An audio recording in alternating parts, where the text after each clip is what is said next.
Hello, Steve Young here, the inventor of the Ride Power cell phone charger. Today we're going to talk about corrosion control.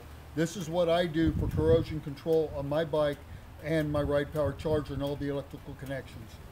What it is I use dielectric grease. Take a little bit, put it on the Q-tip. From there,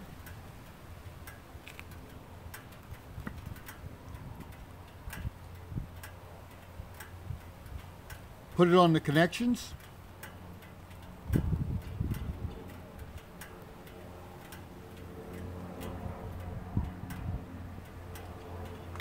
And we're even going to put it up here on the cell phone micro USB connector. And this is where everybody says that they're having problems with corrosion. Get all the little fuzzies off.